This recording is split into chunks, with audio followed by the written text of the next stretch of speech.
Mari kita bahas lebih dalam tentang internet gelap. Apa yang sebenarnya ada di dalamnya? Judul ini memang sangat menarik rasa penasaran karena dark web seringkali diasosiasikan dengan hal-hal misterius dan terlarang. Apa itu internet gelap, dark web? Untuk memahami dark web, kita perlu tahu gambaran besar tentang internet itu sendiri. Internet seringkali diibaratkan sebagai gunung es. Surface web, ini adalah bagian internet yang paling kita kenal dan gunakan sehari-hari. Ini adalah bagian yang terindeks oleh mesin pencari seperti Google, Bing, atau DuckDuckGo. Situs web seperti berita online, media sosial, toko online, blog, dan lain-lain termasuk dalam surface web. Ini adalah puncak gunung es yang terlihat di atas permukaan air. Deep web, web dalam, ini adalah bagian internet yang lebih besar dari surface web, namun tidak terindeks oleh mesin pencari biasa. Deep web berisi konten yang tidak ingin dipublikasikan secara terbuka atau memerlukan login untuk mengaksesnya. Contohnya adalah email pribadi, akun media sosial pribadi, halaman administrasi website, database internal perusahaan, layanan cloud storage pribadi seperti Google Drive, Dropbox, konten berbayar seperti layanan streaming atau artikel jurnal ilmiah berbayar. Deep web ini adalah bagian gunung es yang tepat permukaan air. Tidak berbahaya dan sangat umum digunakan. Dan setelah itu ada dark web, web gelap.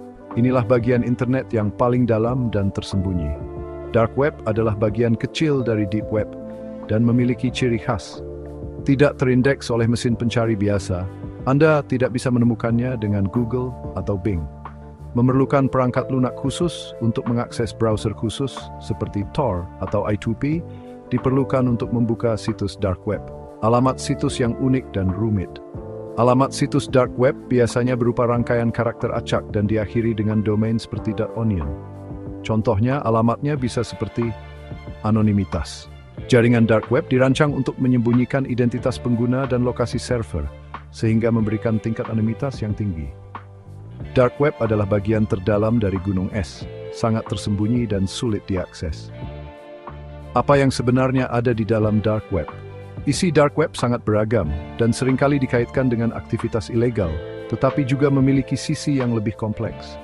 Berikut beberapa kategori konten yang umum ditemukan di dark web berdasarkan berbagai sumber terpercaya seperti laporan dari Europol, FBI, Organisasi Keamanan Siber, dan liputan media kredibel.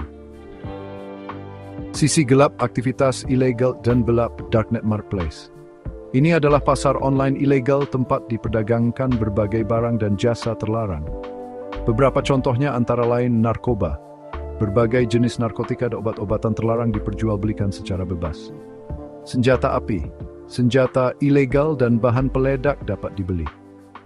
Data pribadi yang dicuri, informasi kartu kredit, nomor jaminan sosial, data login akun, dan data pribadi lainnya yang dicuri dari peretasan atau kebocoran data dijual di sini. Dokumen palsu, paspor palsu, SIM palsu, ijazah palsu, dan dokumen identitas palsu lainnya. Jasa peretasan hacking service, jasa untuk melakukan serangan siber, peretasan akun, atau pencurian data. Konten ilegal dan ekstrim, pornografi anak, konten kekerasan ekstrem, dan konten kebencian dapat ditemukan di dark web. Organ tubuh ilegal. Dalam beberapa kasus, ada laporan tentang perdagangan organ tubuh ilegal, meskipun ini sangat jarang dan sulit diverifikasi. Hitman Services jasa pembunuh bayaran. Meskipun seringkali dianggap mitos atau penipuan, beberapa orang mengklaim menawarkan jasa pembunuh bayaran di dark web. Dan kemudian ada forum dan komunitas ilegal. Dark web menjadi tempat berkumpul bagi kelompok-kelompok dengan minat yang ilegal atau kontroversial seperti teroris dan ekstremis. Kelompok teroris atau ekstremis dapat menggunakan dark web untuk berkomunikasi, merekrut anggota atau menyebarkan propaganda. Peretas dan kelompok kriminal siber juga memanfaatkan dark web. Peretas dapat berbagi teknik, alat, atau data hasil peretasan di forum-forum dark web. Kemudian, ada juga pedofil dan pelaku kekerasan seksual anak. Forum dan situs web yang berisi konten pornografi anak dan eksploitasi anak banyak ditemukan di dark web. Kemudian sisi terangnya yaitu penggunaan yang lebih legitimasi, meski tak berisiko. Anonimitas untuk aktivis dan jurnalis. Di negara-negara dengan sensor internet ketat atau rezim otoriter, dark web dapat digunakan oleh aktivis, jurnalis, dan whistleblower untuk berkomunikasi secara aman dan anonim, berbagi informasi, dan menghindari pengawasan pemerintah. Contohnya adalah penggunaan Tor oleh jurnalis untuk berkomunikasi dengan sumber anonim atau aktivis untuk mengorganisir gerakan protes. Privasi dan kebebasan berpendapat juga menjadi alasan. Beberapa orang menggunakan dark web untuk melindungi privasi mereka dan menghindari pelacakan online. Mereka percaya bahwa dark web memberikan tingkat anonimitas yang lebih tinggi dibandingkan dengan internet biasa. Dark web juga memungkinkan situs web yang diblokir atau disensor di internet biasa tetap dapat diakses. Ini bisa berguna untuk mengakses informasi yang dibatasi oleh pemerintah atau lembaga tertentu. Beberapa layanan komunikasi terenkripsi dan aman, seperti email terenkripsi atau chat terenkripsi, tersedia di dark web. Ini dapat digunakan untuk komunikasi pribadi yang lebih aman. Beberapa organisasi atau individu mungkin menggunakan dark web untuk menyimpan dan berbagi arsip informasi penting yang perlu dilindungi dari sensor atau penghapusan. Untuk mengakses dark web, Anda memerlukan perangkat lunak khusus. Yang paling populer adalah Tor browser.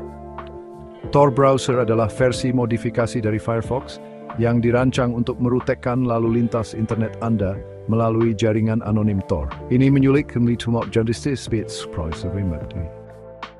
Meskipun ada beberapa penggunaan dark web yang lebih legitimasi, mengaksesnya tetap membawa risiko yang signifikan. Konten berbahaya dan ilegal. Anda bisa tidak sengaja menemukan konten yang sangat mengganggu, ilegal, atau berbahaya secara psikologis. Malware dan virus.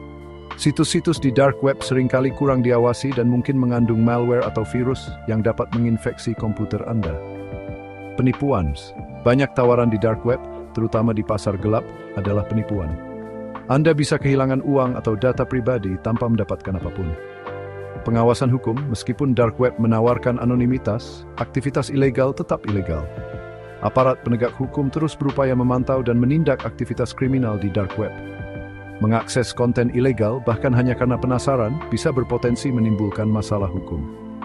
Risiko psikologis menjelajahi konten ekstrem dan ilegal di dark web dapat berdampak negatif pada kesehatan mental Anda.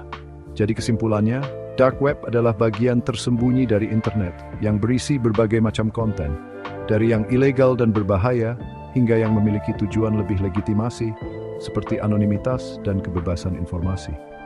Namun risiko mengakses dark web sangat nyata dan tidak boleh dianggap remeh. Ingat ini, sebaiknya hindari menjelajahi dark web kecuali Anda memiliki alasan yang sangat kuat dan pemahaman yang mendalam tentang risikonya. Jika Anda memutuskan untuk mengakses dark web, misalnya untuk riset atau alasan jurnalistik, lakukan dengan sangat hati-hati, gunakan perangkat lunak keamanan yang lengkap dan selalu berpegang pada batasan etika dan hukum. Ingatlah bahwa anonimitas di dark web tidak menjamin kebal hukum. Aktivitas ilegal tetap ilegal, dimanapun Anda melakukannya. Bagaimana pendapat kamu? Tulis di kolom komentar. Jangan lupa subscribe dan nyalakan loncengnya agar tidak ketinggalan info menarik lainnya.